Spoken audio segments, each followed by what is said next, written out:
अस्सलाम वालेकुम नाज़रीन, प्रोग्राम स्पेशल ट्रांसमिशन में मैं हूं आपकी मेजबान रमशा कंवल। आज जिस मौजू पर हम बात करने जा रहे हैं वो बड़े ही दो अहम पहलू हैं जो कि हमारे माशरे में बुरी तरीके से खराबी पैदा कर रहे हैं और जो हम देख रहे हैं कि हमारी जो सूरत हाल है वो खराब होती जा रही है। पहली बात तो ये कि आपको बताती चलूं कि आज 25 नवंबर है, खवातीन पर तशद्दुद का आलमी दिन मनाया जा रहा है। लाहौर में जिस तरह के वाकयात पेश आए हैं, इससे पहले भी हमने देखा कि किस्मत बेग अस्पताल में दम तोड़ गई, उनको जो है दिन दहाड़े सड़क पर गोलियां चलाई गई, फायरिंग की गई, जिसके बाद वो जख्मी हालत में थी, अस्पताल में मौजूद और अब वो जाँ बहक हो चुकी हैं। इसके अलावा सियालकोट का भी हम वो वाकया नहीं भूले जहां पर एक खातून को जो कि मेकअप करने किसी दुल्हन के घर पे पहुंची थी और पंजाब के नवाही इलाकों, अगर मैं गलत हूं सियालकोट नहीं तो, लेकिन नवाही इलाके में जहां ये वाकया पेश आया और उन्हें कत्ल कर दिया गया। इसके अलावा जो ख्वाजा सिरा हैं उन्हें भी तशद्दुद का निशाना बनाया जाता रहा है, उनके साथ भी डिस्क्रिमिनेशन बढ़ती जा रही है और तासुब जो है वो बढ़ता जा रहा है। और अगर बात की ख्वाजा सिराओं की तो एक और आज की जो अहम अपडेट है वो ये है कि सऊदी अरब में ख्वाजा सिराओं को उम्रा वीजा देने पर पाबंदी आयद कर दी गई थी और उसका नोटिफिकेशन अब बाकायदा तौर पर जारी कर दिया गया है। सऊदी अरब हुकूमत ने ख्वाजा सिराओं को खुसूसी उम्रा वीजा देने पर पाबंदी लगा दी है और पाबंदी का बाज़ाब्ता तौर पर नोटिफिकेशन जारी कर दिया गया है। अब सऊदी अरब और पाकिस्तान समेत दुनिया भर की ट्रैवल एजेंसीज ख्वाजा सिराओं को अब वीजे जारी नहीं करेंगी और ना ही वो अब सऊदी अरब जा सकेंगे और ना ही इबादत कर सकेंगे। तमाम मामलात पर गुफ्तगू करेंगे, हम कोशिश करेंगे कि जो तर्जुमान है उनसे भी बात करें हुकूमत के कि आखिरकार क्या हो रहा है और हुकूमत इन तमाम मामलात पर खामोश क्यों है। मेरे साथ जो मेरे मेहमान मौजूद हैं आज के पैनल में, उनका तारुफ कराते चलूँ मैं आपसे। सबसे पहले मुझे ज्वाइन किया है सदर बेघर फाउंडेशन आशी जी ने, आपको बहुत खुशामदीद कहते हैं। साथ साथ इस्लामिक स्कॉलर मुफ्ती अब्दुल कवी साहब भी मेरे साथ मौजूद हैं और सोशल एक्टिविस्ट जिब्रान नासिर साहब भी मेरे साथ मौजूद हैं। तमाम मेहमानों को अपने प्रोग्राम में खुशामदीद कहते हैं। सबसे पहले आशी जी आपसे बात करती हूँ। एक तो किस्मत बेग जो है वो जिस तरह से हमने देखा कि उनके साथ जिस तरह का सलूक किया गया, उनको दिन दहाड़े फायरिंग की गई और उसके बाद वो कत्ल हो गई और जान बर ना हो सकी, आप उस पर क्या कहेंगी, आपके क्या तासुरात हैं? उसके बाद में फिर उस पर भी बात करूंगी कि सऊदी अरब ने जो पाबंदी लगाई है ख्वाजा सिराओं पर, उसके बारे में आपका क्या मौक़िफ़ है? इस बात पे मैं क्या कहना चाहूँगी कि हमारे मुल्क में किसी को भी तहफ़्फ़ुज़ नहीं है, चाहे कोई ख्वाजा सिरा हो चाहे कोई एक्ट्रेस हो। जो किस्मत बेग के साथ ज़्यादती हुई, ऐसा नहीं होना चाहिए। देखिए जी, इंसानों को ऐसा नहीं करना चाहिए।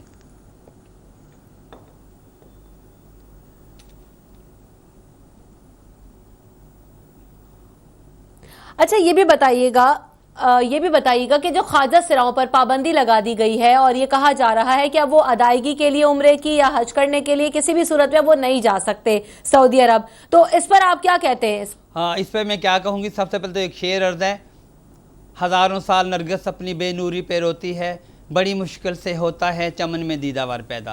अगर 69 ईयर्स के बाद हम लोग को हमारे राइट्स दिए गए हैं तो कहीं हम पे तशद्दुद किया जा रहा है, कहीं हमारे निकाह पढ़वाए जा रहे हैं और कहीं हमारे उम्र पे पाबंदी लगाई जा रही है।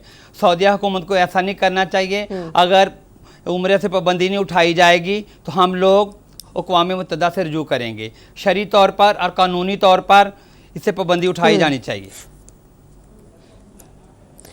आप क्या समझते हैं मुफ्ती अब्दुल कवी साहब कि जिस तरह से आशी जी ने कहा है कि शरई तौर पर उनका हक है कि उन्हें इबादत के लिए जाने दिया जाना चाहिए, तो इस्लाम इस बारे में क्या कहता है? उनके क्या हुकूक है ख्वाजा सिराओं के इस्लाम से मुताल्लिक? बिस्मिल्लाहिर्रहमानिर्रहीम। देखिए जी, बहैसियत इंसान होने के इबादत के हवाले से इस्लाम कहीं भी इस बात में तकसीम नहीं करता कि इसका जिन्स क्या है, इसका सिन्फ क्या है, इसका जनाब ख्वाजा सरा है, मर्द है, औरत है। तवालीमात के हवाले से कुरान और सुन्नत की तालीमात बिल्कुल वाज़ेह है। जहाँ अकीमुस्सलाह कहा गया कि नमाज कायम करो, उसका माना यह है कि ख्वाजा सरा भी नमाज कायम करे, औरत भी नमाज कायम करे, मर्द भी नमाज कायम करे। आतुज़ ज़का कहा गया तो माना यह है कि ख्वाजा सरा अगर अहले सरवत में है तो वो भी ज़कात दे, मर्द अहले सरवत में है तो वो भी ज़कात दे, औरत है। इसी तरह जब हमें कहा गया कि वल यत्तवफ़ू बिल बैतिल अतीक़, कि आपने अल्लाह के घर की तरफ आना है, वातिमुल हज्ज वल उम्रत लिल्लाह, और आपने हज भी करना है और उम्रा भी करना है अल्लाह के लिए। बहैसियत इंसान होने के जब मैं हुजूर के मुक़द्दस दौर में देखता हूँ तो मैं हदीस का तालिब इल्म हूँ। हुजूर के ज़माने के अंदर 5 हज़रात ऐसे थे जो ख्वाजा सरा थे, जिनमें से 3 हज़रात वो थे जो मस्जिद नबवी में आते थे और मर्दों में शामिल होते थे। और मेरे नबी रहमत की शान रहमत ये थी कि आप कभी कभी जुमे के मौके पर उन हजरात के लिए सहाबा को मुतवज्जे करते कि आप इनको खिदमत करें اور ان کے ساتھ تعاون کرے. اسی طرح 2 خواجہ سرا وہ تھے جو خواتین کے ہاں صحابیات کے ہاں گھروں میں جاتی تھی. میں 1400 سالہ تاریخ کو دیکھتا ہوں تو سیدنا فاروق اعظم کے زمانہ خلافت ہو، صدیق اکبر کا زمانہ خلافت ہو، سلطنت عثمانیہ تک کسی ریاست کے حکمران نے یہ پابندی نہیں لگائی کہ خواجہ سرا کو جو ہے عمرے سے روک دو، زیارت حرمین سے روک دو. اللہ رب العالمین کے اس فرمان کے بعد اگر کوئی اسلامی ریاست کا حکمران یہ بات کہتا ہے، یہ غیر شرعی بات ہے، غیر اسلامی بات ہے، غیر قانونی بات ہے، اس کو مسترد کیا جانا چاہیے. میں علماء اپنا سعودیہ سے درخواست کرتا ہوں کہ خدا را قرآن کے ایک واضح حکم کے خلاف وہاں کے فرما روا نے، وہاں کے بادشاہ نے یا وہاں کی وزارت خارجہ نے جو یہ بات کہی ہے یہ بالکل خلاف سنت ہے، خلاف قانون ہے، خلاف شریعت ہے، خلاف اسلام ہے. ان علماء سے میری درخواست ہوگی کہ خدا را اس حضور کے فرمان کی روشنی میں جیسے آپ نے کہا کہ یہ بات خلاف شریعت ہے، خلاف قانون ہے، اسے ایسا نہیں ہونا چاہیے اور اسلام بھی جو ہے وہ اجازت دیتا ہے خواجہ سراؤں کو ان کے حقوق دیتا ہے. آپ نے مثالوں سے واضح کیا، بہت خوب. میں چاہتی ہوں کہ آشی جی صاحبہ آپ سے پوچھوں کہ آپ کیا سمجھتی ہیں، آپ کے مد نظر سعودی عرب نے اس پابندی کو کیوں لگایا ہے اور اس کے پیچھے مقاصد کیا ہوں گے؟ کیا وجہ آپ کو دکھائی دے رہی ہے اس کے پیچھے؟ میں تو کہوں گی سب سے پہلے جو پابندی ہے سعودیہ میں ہونا چاہیے. جو سعودیہ میں خواجہ سرا ہیں ان کو سعودیہ سے نکالنا چاہیے. ان کو اس لیے نکالا جائے کہ وہ کنووں کے مالک ہیں، وہ تیل کے کنووں کے مالک ہیں. ہم لوگ غریب خواجہ سے، اس لیے ہم پہ پابندی لگائی جا رہی ہے. خواجہ سے پہ پابندی نہیں لگنی چاہیے کیونکہ یہ بھی اسی نبی کی امت ہے، کلمہ گو ہیں، لا الہ الا اللہ محمد رسول اللہ پڑھنے والے ہیں. اللہ تعالیٰ نے جب یہ کائنات تخلیق کی تھی اللہ تعالیٰ نے ایک مجسمہ عورت کا، ایک مرد کا بنایا تھا، ایک تیسرا مجسمہ اللہ تعالیٰ نے بنایا تھا. تو فرشتوں نے سوال کیا تھا یا رب العالمین یہ تیسرا مجسمہ کس کا ہے؟ تو اللہ تعالیٰ نے فرمایا تھا ایک عورت ہے کہ مرد ہے، نہ عورت پاک نہ مرد پاک رہ سکتا ہے. یہ وہ لوگ ہیں جو میری عبادت کریں گے. اگر خواجہ سرا اتنے پاک پارس ہیں تو ان پہ پابندی کیوں لگائے گی؟ ان پہ پابندی اٹھائی جانی چاہیے. ٹھیک ہے مفتی صاحب، آپ کیا سمجھتے ہیں کہ سعودی عرب اس پر پابندی لگا کیوں رہا ہے؟ اس کو اس سے فائدہ کیا ہوگا؟ اور کیا صرف خواجہ سراؤں پر اس طرح سے پابندی لگا دینا کہ پاکستان سے خواجہ سرا نہ آئیں، ان کو ان کے حقوق نہیں دیے جائیں، کیا اس مسئلے کا حل ہے یا کوئی اور راستہ بھی اس سے متعلق آپ کو دکھائی دیتا ہے؟ میں بہرحال اس فیصلہ جس طرح آپ نے بتایا کہ انہوں نے اس کے بارے میں نوٹیفیکیشن بھی جاری کر دیا، یہ میری سمجھ سے اور فام سے بالا تر ہے. میں یہ سمجھتا ہوں کہ خود حرمین شریفین میں الحمدللہ میں 76 سے سعودیہ کی طرف جا رہا ہوں. حرمین شریفین کے اندر جب میں مسجد نبوی میں دیکھتا ہوں تو مجھے عبادت کرنے والے، خدمت کرنے والے اور مسجد نبوی کی صفائی کے حوالے سے وہی اغواس کا معنی خواجہ سرا، خواجہ سرا مجھے وہاں خدمت کرتے ہوئے نظر آتے ہیں. میں جب حرم مکی میں جاتا ہوں تو طواف بیت اللہ کے درمیان میں دیکھتا ہوں کہ وہاں اغواس موجود ہے. مکہ مکرمہ کے اندر ایک محلہ الاغوات موجود ہے. یعنی پاکستان کے خواجہ سراؤں بیچاروں کو فوکس کر کے میں یہ سمجھتا ہوں کہ یہ میری موجودہ جو حکومت ہے یہ انتہائی نااہل ہے. اور وہاں اگر سعودی عرب کے علماء جو ہے ان کے لیے آواز نہیں اٹھاتے تو وہاں کے علماء نااہل ہیں. حضور کا فرمان مبارک ہے کہ اگر کوئی اس طرح کی بات کی جائے لا طاعت لمخلوق فی معصیت الخالق. میرے نبی رحمت کا فرمان ہے کہ اگر ایک طرف اللہ کا فرمان ہے اور دوسری طرف سے مخلوق کی کوئی بات آتی ہے تو اس کی کوئی اطاعت نہیں کی جائے گی، کوئی فرما برداری نہیں کی جائے گی. اگر آج کے زمانے کے اندر پاکستان کے علماء خاموش رہتے ہیں، سعودی عرب کے علماء خاموش رہتے ہیں. ہاں میں یہ کہنا چاہوں گا، سوال یہاں پر یہ بھی بنتا ہے کہ پھر پاکستان میں جو وہ تمام ایک پیج پر دکھائی دے رہے ہیں اور کیا انہوں نے اس طرح سے اس معاملے کو عالمی سطح پر اور پاکستان بھر میں اٹھایا ہے، سعودی عرب تک اپنی جو ڈیمانڈز ہیں اور اپنے جو تحفظات ہیں وہ پہنچائے ہیں؟ اس پر بات کریں گے ہم جب بریک کے بعد واپس آئیں گے. جبران ناصر صاحب بھی ہمیں جوائن کر چکے ہیں، ان کو بھی شامل گفتگو کریں گے after this break. Stay tuned with us. Special transmission میں آپ کو ایک بار پھر کہیں گے خوش آمدید. ہمیں جوائن کیا ہے سوشل ایکٹیوسٹ جبران ناصر صاحب نے بھی، ان سے بھی بات کرتے ہیں اسی معاملے پر. جبران صاحب، آپ کیا سمجھتے ہیں کہ جس طرح سے نوٹیفیکیشن جاری کر دیا گیا ہے کہ خواجہ سرا عمرہ کرنے نہیں جا سکیں گے، تو اس تمام فیصلے کو آپ کیسے دیکھتے ہیں اور یہ کیوں فیصلہ لیا گیا ہے سعودی عرب کی جانب سے اور ہمارے حکام اس پر خاموش کیوں ہیں؟ دیکھیں جی، سمری کے اندر میں سے اتنا کہنا چاہوں گا کہ ایسے فیصلے کو سعودی عرب کی جانب سے میں کنڈیم کرتا ہوں، مگر یہ کوئی سرپرائزنگ فیکٹر نہیں ہے یا قدم نہیں ہے سعودی عرب کی حکومت کی جانب سے. افسوس کی بات یہ ہے کہ جس حکومت کے پاس، جس خاندان کے پاس، شاہی خاندان کے پاس کسٹڈی ہے خانہ کعبہ کی اور مدینہ منورہ کی، وہ कुछ ज़्यादा प्रोग्रेसिव वैल्यूज़ के लिए या नोन नहीं हैं, और वो अपने मुल्क के अंदर भी ह्यूमन राइट्स अब्यूज़ जो हैं हद से ज़्यादा और लातदाद करते हैं। और मेरा मौक़िफ़ तो है कि तमाम आलम इस्लाम के लिए चूँकि मक्का मुकर्रमा मुक़द्दस है तो उसको सिटी स्टेट होना चाहिए था, मगर चूँकि आप सऊदी अरब के अंदर आता है तो उनके कानून लागू होते हैं।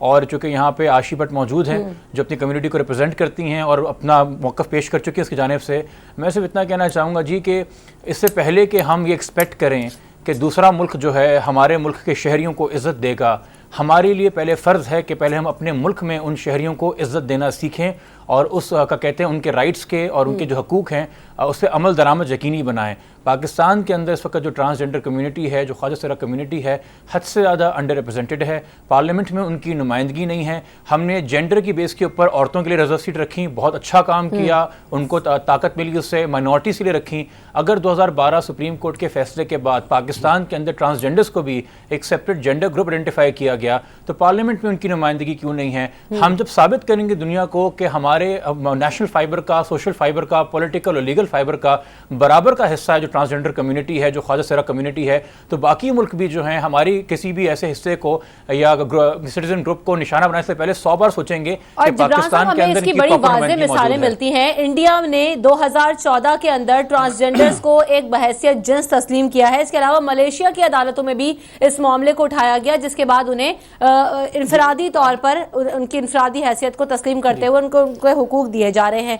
लेकिन पाकिस्तान में जब इस तरह की कोई मामला होता है, इस तरह की कोई बात आती है तो वो इतनी नेग्लेक्ट कर दी जाती है और उसको इतना सीरियस नहीं लिया जाता हमारे यहाँ। देखिए, हम कब तक एक्सपेक्ट करेंगे कि पार्लियामेंटेरियंस जो कि मर्द या औरत हैं वो महसूस करें कि ख्वाजा सरा को क्या क्या परेशानियां मुश्किलात पेश होती हैं। मैं खुशी है कि आज पैनल पे हमारे साथ आशी भट्ट हैं और ज़्यादा से ज़्यादा वक्त में बात करने का उनको दूंगा। जबरान में एक बात कहना चाहूँगी। सबसे पहले तो मर्दमशुमारी में हम लोग का खाना ही नहीं है, हम लोग का खाना ख़राब ही कर दिया गया है। मर्दमशुमारी में औरत का खाना है, मर्द का खाना है। तो जब तक ख्वाजा सां का मर्दमशुमारी में खाना नहीं होगा तो कैसे पता चलेगा कि पाकिस्तान में कितने ख्वाजा सां हैं? मैक्सिमम पाकिस्तान की 20 करोड़ आबादी में 20 लाख ख्वाजा सां मैं साबित करती हूँ, लेकिन गवर्नमेंट नहीं चाह रही है ताकि अगर इनके मर्दमशुमारी में खाना होगा तो पता चल जाएगा कि पाकिस्तान में ख्वाजा सां की कितनी तादाद है। इनको पार्लियामेंट में सीट देनी पड़ेगी, इनके लिए हॉस्पिटल बनाने पड़ेंगे, इनके लिए कॉलेज बनाने, इनके लिए स्कूल खोलने पड़ेंगे, इनके लिए टेक्निकल अदारे बनाने पड़ेंगे।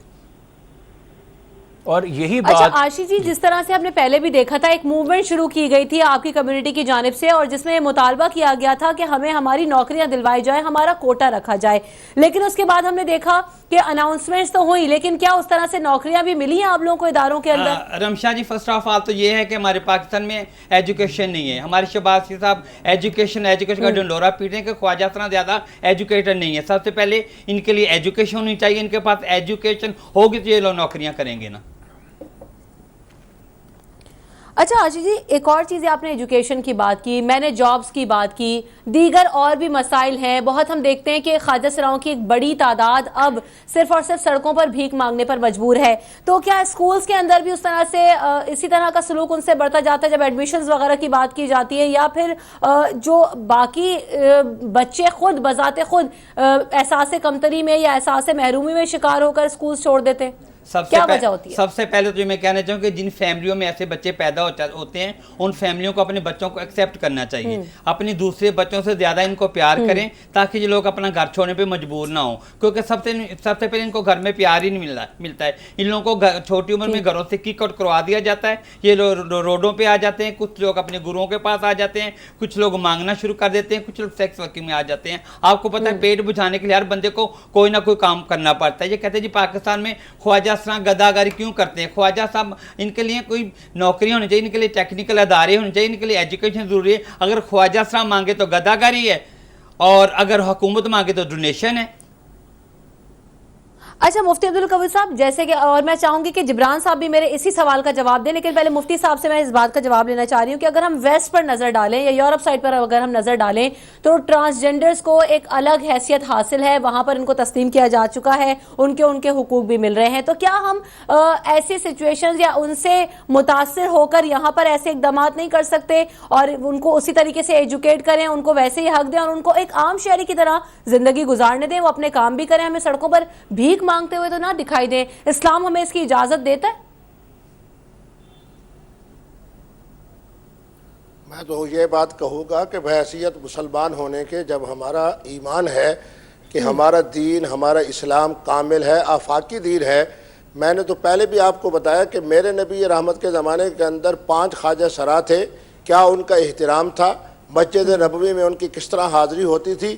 میرے نبی رحمت منبر پر کھڑے ہو کے ان حضرات کی طرف، ان خواجہ سراؤں کی طرف حضرات صحابہ کو متوجہ کرتے تھے۔ سیدنا فاروق اعظم کے زمانہ خلافت کے اندر تو اسی طرح جس طرح آج سعودی عرب نے ایک آرڈیننس نکالا ہے احمقانہ، غیر اسلامی اور غیر شرعی، اسی طریقے کے اوپر سیدنا فاروق اعظم کے زمانہ خلافت میں ان حضرات کے لیے آرڈیننس جاری ہوا جو تمام گورنروں کی طرف گیا کہ ان حضرات کے لیے اسی طرح کا سٹیٹس ہو، اسی طرح کا مقام ہو۔ میں اپنی جناب جب 1400 سالہ تاریخ میں دیکھتا ہوں تو مجھے، اگر میں کہوں کہ 20 مجھے ایسے علماء مختلف علم کے اور فنون کے ماہر نظر آتے ہیں جو خواجہ سرا تھے۔ معنی یہ ہے کہ بحیثیت انسان ہونے کے، وَلَقَدْ كَرَّمْنَا بَنِي آدم، کہ اللہ رب العالمین نے بنی آدم کو ایک احترام دیا ہے۔ بنی آدم کے اندر خواجہ سرا بھی شامل ہیں، مرد بھی شامل ہیں، عورتیں بھی شامل ہیں۔ مسجود ملائکہ اگر مرد اور عورت ہے تو اس کے اندر خواجہ سرا بھی شامل ہے۔ لَقَدْ خَلَقْنَا الْإِنسَانَ فِي أَحْسَنِ تَقْوِيمٍ کے اندر جو ہے انسان اگر مرد ہے، عورت ہے، تو خواجہ سرا بھی اس کے اندر موجود ہے۔ میں نہیں سمجھتا، میری تو صرف ایک درخواست ہے پاکستان میں رہنے والے اور سعودی عرب میں رہنے والے علماء سے، خدا را اگر حکومت سعودیہ نے جس طرح آپ کہہ رہے ہیں کہ انہوں نے اس طرح کا کوئی آرڈیننس جاری کیا ہے، اس کے خلاف گنگے شیطان رہنے کی بجائے اس کے خلاف اٹھ کھڑے ہوں، احتجاج کریں۔ یہ واضح طور پر اسلامی تعلیمات کے خلاف ہے۔ جب اللہ نے فرض کر دیا کہ ہر وہ آدمی جس کی عمر مثلا 15 سال سے زیادہ ہے، خواہ وہ خواجہ سرا ہے، خواہ وہ جناب مرد ہے، خواہ وہ عورت ہے، جیسے نماز فرض ہے اسی طرح صاحب استطاعت کے لیے عمرہ بھی واجب ہے اور حج بھی فرض ہے۔ یہ چیز دیکھ رہے ہیں کہ آپ جو بات کہہ رہے ہیں کہ اسے احتجاج کرنا چاہیے، ہمیں اپنا احتجاج اور تحفظات ریکارڈ کروانے چاہیے، لیکن علماء برادری اس پر خاموش دکھائی دے رہی ہے، حکام ہمیں اس پر خاموش دکھائی دے رہے ہیں۔ اس کے پیچھے وجہ کیا ہے اور آخر کار یہ کفر کب ٹوٹے گا، یہ خاموشی کب ٹوٹے گی؟ میں بریک لے لیں، بریک کے بعد جب واپس آئیں گے تو اس کا جواب میں آپ سے بھی لوں گی اور جبران صاحب سے بھی لوں گی کہ آخر کار وجہ کیا ہے کہ سب خاموش بیٹھے ہوئے ہیں اور جو کمیونٹی ہے ہماری وہ انتہائی نیگلیکٹڈ ہے۔ After this break, stay tuned with us.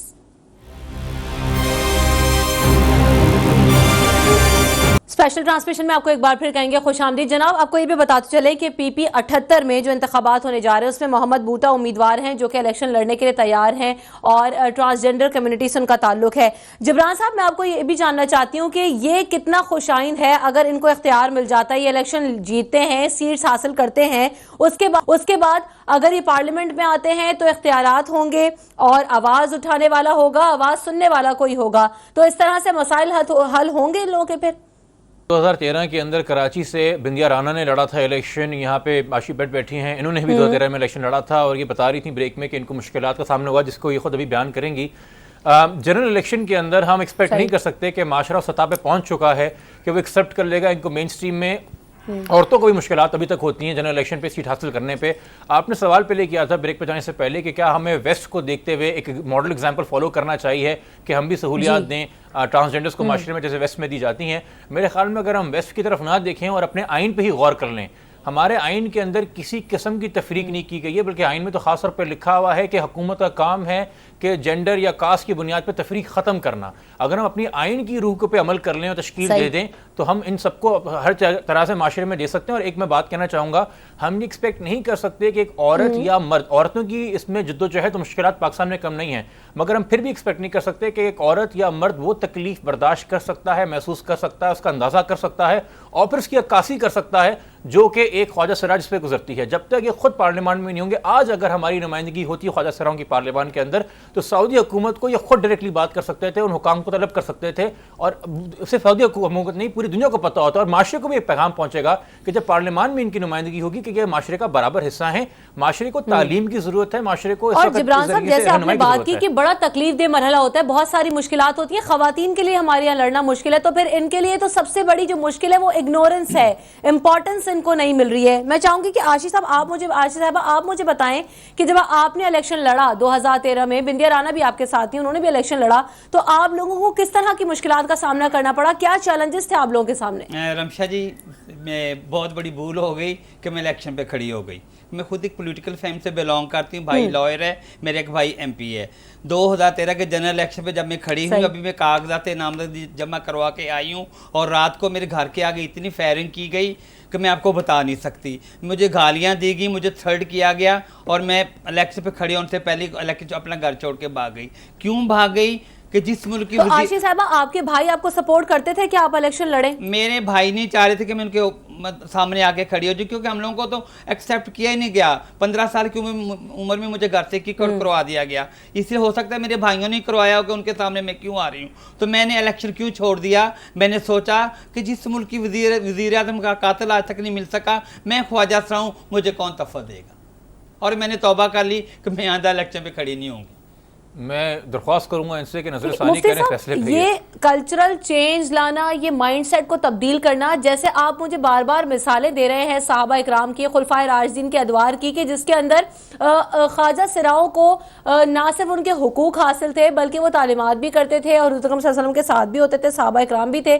तो अब इस दौर में इस बात को एजुकेट करने की और इस चीज़ को रेगुलेट करने की इतनी ज़रूरत है, लेकिन हमारे उल्मा इस मामले पर बिल्कुल खामोश दिखाई देते हैं। वजह इसकी क्या है? और अभी इतना बड़ा फैसला आने के बाद भी उस शिद्दत के साथ आवाज़ नहीं उठाई गई उल्मा की जानिब से। रिमशा, मैं एक बात कहना चाहूंगी, मौलवी साहब की बात करने से पहले मैं एक बात कहना चाहूंगी कि हम लोगों को तो एक्सेप्ट ही नहीं किया जा रहा है। हम लोग तो मस्जिद में नमाज पढ़ने के लिए नहीं जा सकते, और मैंने सुना है कि इस्लामाबाद में ट्रांसजेंडर के लिए मस्जिद अलहदा बनाई जा रही है। क्यों बनाई जा रही है? हम मुसलमान नहीं, हम लोग आपके बहन भाई नहीं है, हम लोग आप में से नहीं, हम कौन सी तीसरी मखलूक है? हम कलमा गो नहीं है। इस्लामाबाद में हमारे लिए अलहदा मस्जिद क्यों बनाई जा रही है?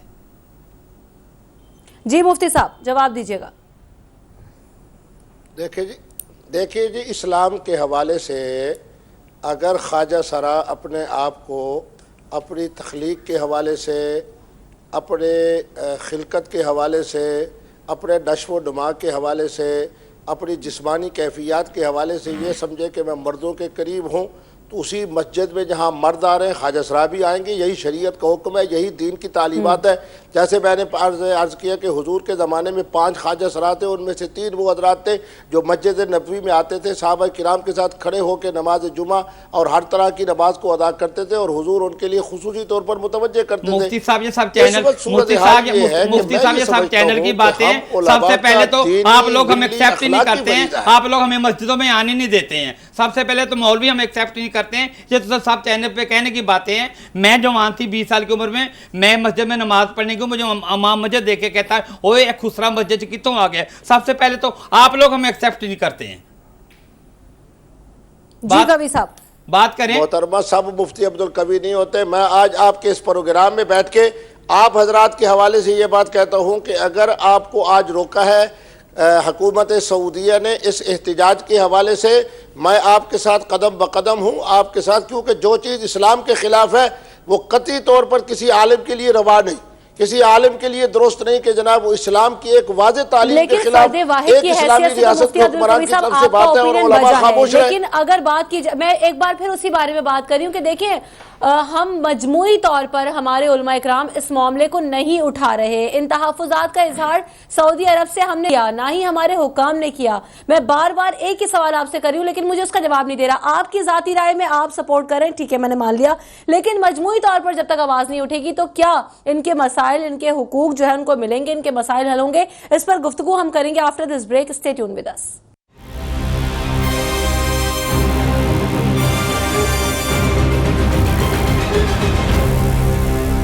स्पेशल ट्रांसमिशन में आपको एक बार फिर कहेंगे खुशामदीद। जाने से पहले जिस तरह से हम बात कर रहे थे कि अब ट्रांसजेंडर कम्युनिटी की बात हम करते हैं, उनको हक देने की बात करते हैं, उनकी रजिस्ट्रेशन होना शुरू हो गए, NIC बने, जिसके बाद उम्मीदवारों ने इलेक्शन लड़ने की कोशिश भी की, लेकिन उनको कई दफ़ा मज़ाहमत का सामना करना पड़ा। जिब्रान नासिर साहब, आपसे मेरा सवाल ये कि अगर ये लोग असम्बलीज में जाते हैं और जिस तरह से इनके जो मसाइल हैं उनको वहाँ पर उठाया जाता है, तो यही एक तरीका है कि इनके मसाइल इस तरीके से हल हो सकते हैं, लेकिन फिर जो हर्डल्स ग्राउंड में फेस करते हैं उसका मुकाबला कैसे करें? دیکھیں میں آپ سے بھی بات کر رہا ہوں نا، ریزرو سیٹ آپ نے اس لیے مسئلہ نکالا تھا خواتین کے لیے اور مذہبی اقلیتوں کے لیے اس ملک کے اندر کہ ان کے راؤنڈ کے اندر ہرڈلز ہیں، معاشرتی طور پہ ان کو ایکسیپٹ نہیں کیا جاتا. اس میں ہمارے تعلیمی نظام کی غلطی ہے، اس میں ہمارے کچھ قوانین کی غلطی ہے، اس کے اندر جس طرح سے ہم نے اپنا نیشنل نیریٹو بنایا اس کی غلطی ہے. اب اگر ہم نے معاشرے کو سدھارنا ہے اور ہم نے 20 کروڑ عوام کی ذہنی نشو و نما کرنی ہے، ان کو تربیت دینی دوبارہ سے، تو اسی لیے ان کو مین سٹریم دھارے میں لانے کی ضروری ہے. اور مسائل کا حل اوور نائٹ نہیں نکل آئے گا، مگر کم سے کم مسائل پہ نمائندگی ہوگی. ہم کیوں ویٹ کریں گے کہ کوئی دل دہلا دینے والی ویڈیو جیسا سیالکوٹ کا واقعہ ہمارے سامنے آیا، اگر ہم وہ سیالکوٹ کی ویڈیو نہ آتی اور ہم نے سے سنا ہوتا کہ جی خواجہ سرا کی مار لگائی گئی ہے، تو شاید ہمیں اتنا فکر سوچنا ہوتی اور ہم پارلیمنٹ میں بات نہ کرتے، مگر وہ ویڈیو بن گئی. مگر ہر وقت تو جب کسی خواجہ سرا کے ساتھ جنسی تشدد کیا جائے گا یا اس کی مار لگائی جائے گی یا اسے ہراساں کیا جائے گا تو اس کی ویڈیو تو نہیں بنے گی نا. اب یہ کمیونٹی انٹر کنیکٹڈ ہے، ان کو اپنے ایشوز اور مسائل کا پتہ ہوتا ہے، ان کو پتہ ہوتا ہے کون کہاں کتنا سفر کر رہا ہے. اس کی نمائندگی جب صرف تک جبران صاحب مسائل تک نہیں رہ گئی، حقوق تک نہیں رہ گئی، اب تو بات یہاں تک پہنچ گئی ہے کہ آپ کو عبادت کرنے کا بھی حق نہیں مل رہا ہے. تو یہ ایک سیویئر پرابلم ہے جس پر سب لوگ خاموش دکھائی دے رہے ہیں. عبادت بھی جو ہے نا، عبادت بھی ایک پولیٹیکل رائٹ ہے، کانسٹیٹیوشنل رائٹ ہے. وہ آپ کی بات تھی کہ جی اس میں علماء بول رہے ہیں کہ کیوں نہیں بول رہے. میرا بطور پاکستانی علماء سے بعد میں سوال ہے. میرا پہلا سوال پاکستان کی حکومت سے، جو کہ پروٹیکشن آف لیگل رائٹس اور خاص طور پہ اس حوالے سے کہ بطور پاکستانی شہری پاسپورٹ اگر ان کے پاس ہے اور وہ جانا چاہیں ویزا لے کے لیگل طریقے سے، تو یہ نمائندگی تمہارے فورن آفس سے کرنی ہے. پہلے علماء اپنی سیاست سڑکوں پہ یا ویسے کانفرنس میں کرتے رہے، وہ ایسی کھٹے نہیں ہوتے بہت سارے اور امور کے اوپر. تبھی دہشت گردی اور بہت سارے مسائل ہم آج تک حل نہیں کر سکے، چونکہ کئی لوگوں کے لیے ابھی بھی دہشت گردی جو ہے وہ ہیرو ہیں اور کیا کہتے ہیں مجاہد ہیں. تو اس لیے میں ان سے ایکسپیکٹ نہیں کرتا، بٹ میں کم سے کم اپنی پاکستان کی سیاسی پارٹیوں سے ایکسپیکٹ کروں گا کہ بطور لیڈرز، نمائندے، عوامی نمائندے اس کے اوپر ایکشن لیں اور آواز اٹھائیں. عاشق جی آپ کیا کہتی ہیں کہ یہ جو مسئلہ ہے، جو معاملہ ہے سعودی عرب جانے سے جو روکا جا رہا ہے آپ لوگوں کو، اب آپ لوگوں کا اس کے بعد نیکسٹ اسٹیپ کیا ہوگا؟ آواز اٹھائی جائے گی یا خاموش ہو کر بیٹھ جائیں گے؟ کیا کریں گے؟ نہیں، آواز اٹھائی جائے گی. رمشا جی میں نیوز 24 کے پلیٹ فارم سے ایک بات کہنا چاہوں گی کہ جب ہم لوگوں کے آئی ڈی کارڈ بنائے گئے کہ کہا گیا کہ اگر آپ گرو کا نام لکھوانا چاہیں یا اپنے پیرنٹس کا نام لکھوانا چاہیں، ٹھیک ہے، اب جو ہمارے گرو کے نام کے آئی ڈی کارڈ ان کو ایکسپائر کیا جا رہا ہے. ایسا نہیں ہونا چاہیے، کیونکہ ایک بچہ جیسے ساری زندگی کما کے اپنے ماں باپ کے آگے لا کے رکھتا ہے اور جب ماں باپ فوت ہو جائے ان کی پراپرٹی کا سارا حقدار وہ بچہ ہوتا ہے. ایسے جو ہمارے چیلے ہوتے ہیں گروؤں کے پاس آ جاتے ہیں، چھوٹی عمر میں ان کو گھروں سے کک اور کروا دیا جاتا ہے، آ کے اپنے گرو کی خدمت کرتے ہیں، ساری زندگی ان کی خدمت کرتے ہیں، کما کے لا کے ان کے آگے رکھتے ہیں. اور جب تک ان کے نام کا ان کا آئی ڈی کارڈ نہیں ہوگا تو گرو کی پراپرٹی کہاں جائے گی؟ میری گورنمنٹ سے گزارش ہے کہ جو لوگ چاہتے ہیں گرو کے نام کا، ان کے گرو کا نام کا آئی ڈی کارڈ ہونا چاہیے. تو مفتی صاحب ہمارے علماء کرام اس میں کردار کیا ادا کر سکتے ہیں کہ اویئرنیس پھیلائی جائے معاشرے کے اندر کہ جو دھتکارا جاتا ہے خواجہ سراؤں کو وہ نہ ہو؟ آپ لوگ کیا کردار ادا کر سکتے ہیں اس میں؟ کچھ بھی نہ. کوئکلی دیکھیں جی، میں اپنے حوالے سے کہتا ہوں کہ ان 2 دنوں کے اندر پاکستان کے مختلف علاقوں سے 7 مفتیان کرام نے مجھ سے رابطہ کیا. ایک مفتی صاحب نے تو مجھے یہ بھی کہا کہ 5 مفتیان کرام نے صوبہ خیبر پختونخوا سے ان سے رابطہ کیا کہ یہ حکومت سعودیہ کا کیا یہ غیر شرعی اور غیر اسلامی فیصلہ آیا ہے، اس کے بارے میں تحقیق کی جائے، اس میں ریسرچ کی جائے. یعنی معنی یہ ہے کہ پاکستان کے اندر ایسے اہل فتویٰ علماء موجود ہیں جنہیں اس بارے میں خاصی تشویش ہے. میں محترمہ عاشی صاحبہ کو کہنا چاہتا ہوں کہ آپ کو گھبرانے کی ضرورت نہیں ہے. انشاءاللہ علماء کے اندر بھی ایسے جرأت مند علماء موجود ہیں جو ہر موقع پر حق کی بات کرتے ہیں. میں اپنے اہل تشیع علماء سے بھی رابطہ کر رہا ہوں، اہل سنت علماء سے بھی رابطہ کر رہا ہوں. انشاءاللہ اس کے حوالے سے حکومت سعودیہ کا یہ فیصلہ قطعی طور پر قرآن کے خلاف ہے، احادیث کے خلاف ہے. ٹھیک ہے، بہت شکریہ مفتی عبدالقوی صاحب. اور آپ نے جس طرح سے بات کی کہ آپ کوشش کریں گے، ہم اسی جانب دیکھ رہے ہیں کہ آخرکار ان کے مسائل کیسے حل ہوں گے. اور آخر میں جاتے جاتے مجھے ایک کوٹیشن یاد آ گئی جو کہ خطبہ حجت الوداع کی کوٹیشن ہے. حضور اکرم صلی اللہ علیہ وسلم نے فرمایا کہ کسی کالے کو گورے پر اور گورے کو کالے پر، کسی عربی کو اجمی پر اور اجمی کو عربی پر کوئی فوقیت حاصل نہیں ہے.